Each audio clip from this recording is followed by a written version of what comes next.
هیچ محل گفته زیخ نشوه که ما را تنقید میکنن، هیچ محل خرسند هم نشوه که ما را تعریف میکنن. چی با شما گفته خودتان در قرآن سنجی، قرآن در هر یک آدم خوش سنجه، هر انسان باید خوش به قرآن سنجه. آیا چند قدر سنجیدیم هممون؟ هیچی. نه زنداریمون قرآنی های، نه معرکه داریمون قرآنی های، نه شیشتنامون قرآنی های، نه لباسامون قرآنی های، نه گودک داریمون قرآنی های، نه همسایه داریمون قرآنی های، نه جامعه داریمون قرآنی های. این محور زندگی را ابن خلدون از این نقطه نظر دیده، گفته بین که کجای قرآن در خطا آمده است خطا راست کن، کجاش در راست آمده استی خشاع به حالت. چه روزی خرسندی داری، زیرا که درباره تو چی گفته شد و برای تو چی زیان رساندن نرساندن، اما از قرآن تو جدا بدی، از قرآن دور بدی، از قرآن فهمیدی خیلی دور ماندی، دان که خیلی فریب خورده ای. فریب خورده ها کیا بدیم؟ کسایی که ای قرآن دور بدیم. کی در همین دنیا فریب خورده بوده؟ گمان نکنه که در این دنیا پول مون فریب کردن، مال مون فریب کردن، این آن. فریب خورده ها در شریعت ما کسایی بدیم که قرآن قد زندگی نکردیم. وای بر حالشان فردا انگوشت میگزن که دیگه دیر میشه و میگه در همون روز که کاش که فلانی را رفیق نمیگرفت که من ایره دور کرد، لقد اضلنی میگفتن فلانی قد نمیششم که بدبخت من گمراه کرد. برای نه همین محور زندگی، اساسی زندگی حیات ما این قرآن بوده است که به قرآن خودمون سنجیم. هممون خود به قرآن خودمون سنجیم. محاسبه حضرت عمر گفتن پیش از حساب شدن خودتان حساب کنی. عادی ترین اکنون انسان ها بخشان یا ورق دفتر داشتیان، عادی ترین محکمه ها بخشان سود و عدالت سودی داشتیان. خدا با این قدر بزرگیش نمی نویسه، خدا با این قدر بزرگیش حساب و کتاب نمیکنه، خدا با این قدر بزرگیش محکمه نداره. به هیچ مورد خدا خلق کرده. بزرگان روایت میکنند که گفتند دخلنا علی بیت عطا ابن سلمی، ما در آمدیم خانه عطا پسری سلمی، یک از اولیاءهای خدا که میشش در داخل بسترش در دست تسبیح داشت، تسبیح میزد. بعد از او ما پرسیدیم که کیف حالک یا عطا، او ای عطا چی حال داری، سلامتیت نغزای؟ بگو ای حال من چی میپرسی، ای حال من چی میپرسی، ای حال من همی قفرسه که عاقبت همه دنیا هیچی. من شیشتم اکنون منتظرم که ای بگه یا پگه بگه میبیو. کی میبیو؟ ملک الموت میبیو.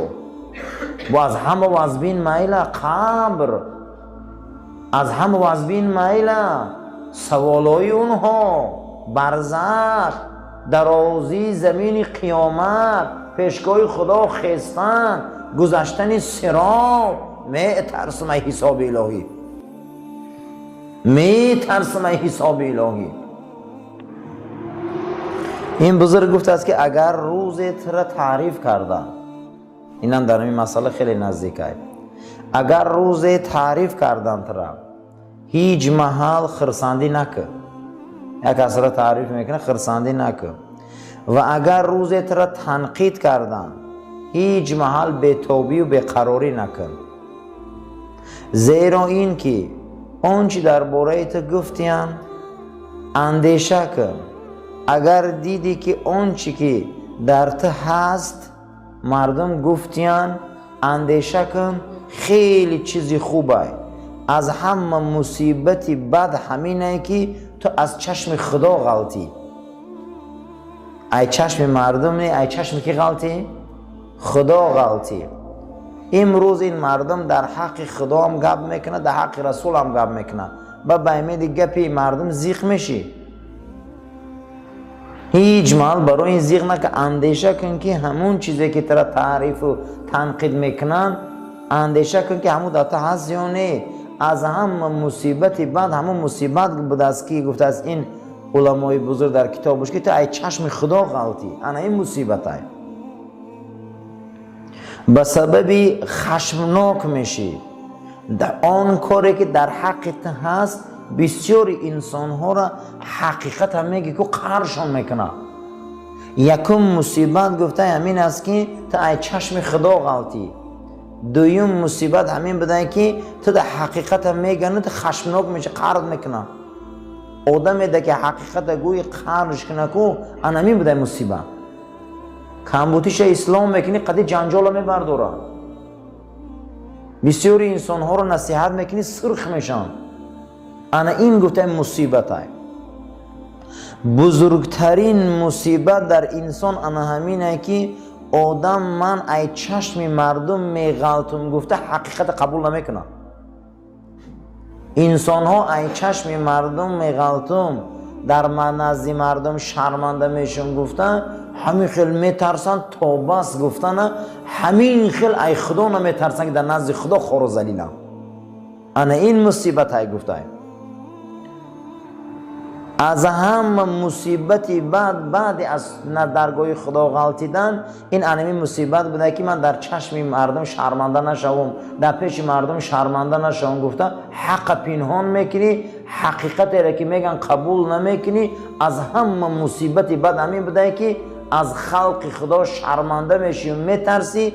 ای خالق آفرندت هیچ محل پروا نداری، شرمندگی پروا نمیکنی. این مصیبت بوده.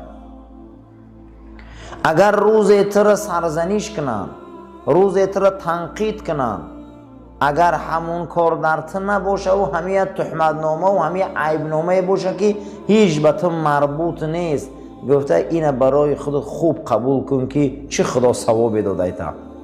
چرا؟ زیرا که ثواب بیرنج به دست آوردی.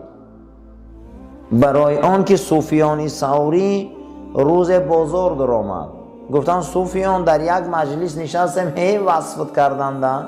من چی وصف؟ وصفت همین بود. گفت که همین انسان یک عیبایی تو را گفتن، یک کمبودی تو را گفتن. همین گپ شنیدم برابر میگه حضرت رفت و یک سبد خرما خرید. خونه همون انسان ها رفت و دری همونها را کوفت اونها برآمدن گفت سبدای خرما را هر داشته داد. گفتن چی برای ما این کار را کردی؟ گفت دین خیلی گناه ما پشت کرده و ثواباتو نگرفتم. یک انسان عیب تر میگه خرسان نشوکته، تو ثواب را بیرنج به دست آوردی. در حق ما یک گپ میگن، در حق ما یک کار میمونن یا صحبت میکنن، در ما رابطه ندارن که ممو تهمت عیب ما را میکنن، هم واقعیت ندارن. گفته خرسان شو که ثواب کلان نیافتی، ای ثواب گرفتی. نه، زیرا که فردا عیبایت را پشت میکنه، تو ثوابای او را پشت میکنی بی رنج.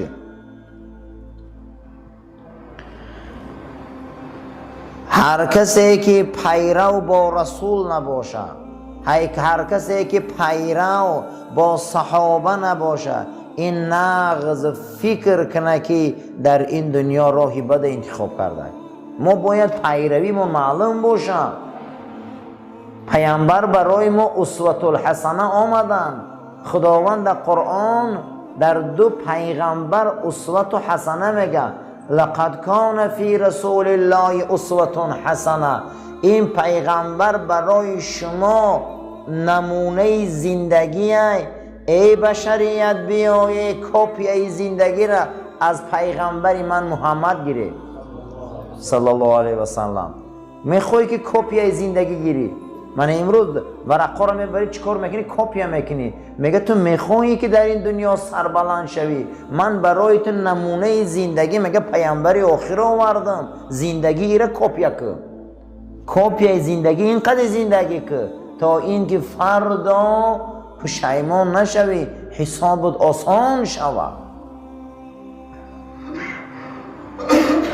اگر تمام همشهر و همدههات به تو زید براین، تو را قبول نکنن، در حق تو گوان تو مردی بدی هستی، سخنای اونها تو را غمگین نسازد. اگر گویند تو مردی خوبی هستی، سخنای او تو را خرسان نکنن. تو میخوایی که خط سنجی که آدمی خوبی بدی رو گفته با قرآن خط سنج. تعریف مردم گوش نکن، تنقید مردم گوش نکن، تو خطاب به قرآن سنج. قرآن قدری سنجیدی دیدی آن چیزی که قرآن گفت به او تو راستی، آن چیزی که قرآن گفت تو به او راست نیستی، انا همین حالت ده بخرسان شو. کی خشه به قرآن سنجیده؟ تمام دنیا زیدت برای تخته به قرآن سنج. تمام قرآن دنیا زیدت نبرای بخته به قرآن سنج. انمو وقت قرآن معلوم میکنه که تو چقدر آدمی، نه مردم. این دنیا ده بسیار آدم را انتخاب دروغ میکنن، انتخاب دروغ میکنن. اگر باور کنید در کارم شد به زوری انتخاب میشن، به هزار نیرنگو انتخاب میشن. لیکن این شخصیت ابن خلدون در کتابش آورده که فرزندی آدم ترا وقتا به قرآن سنج، قرآن ترا چی بها میتیه؟ ما هر یک تمام یگان بار خمون به قرآن حساب کتاب کردیم، یگان بار فهمیدیم بگذارم همه دنیا عیب ما را گوه، نه که ما خمون باید به قرآن سنج مخی. چندقدر حالی قرآن تفسیر شده هیچی، چندقدر حال ما قرآن فهمیدیم هیچی، چندقدر قرآن در زندگی ما آمده هیچی. به تعریف مردم گفته خرسان نشوه، به تنقید مردم زیق نشوه، خطانه به قرآن سنجه که قرآن ما رو حساب کتاب کنه، قرآن ما رو حساب کتاب کنه. لقد کان فی رسول الله اسوة حسنه لمن کان یرجو الله. کی میخواه که فردا امید کنه خدا را بینه؟ کدام انسان من همی زمین ده میگه من فردا خدا را بینم؟ کی میخواه که فردا رحمت الله را بینه؟ کی میخواه که فردا با این چشم خدا را بینه؟ میگه میخواهی؟ میگه کاپی زندگی حبیبی من اگر زندگی که میبینی اساسش این کپرک، میگه کپرک جناب پیغمبر بده. ما خمونه باید حساب کنیم، کتاب کنیم. هیچ قرآن در زندگی ما حال تفسیر نشده باور کنیم. این دنیا در برنامه های غلط، رفیقی غلط، دوستی غلط، شیشتنهای غلط، بی‌معنیگی ها خیلی ما را کج کرد، خیلی ما را از رمکاب رو آورد، خیلی ما را از جهان انسانیت همه ما دور کرد. خیرت که این منبر بده، خیرت که این رسول الله بده، خیرت که این آیین شریعت بده، این بدنی بدبوی ما را این شست و شو کرده ما را تازه میکرده.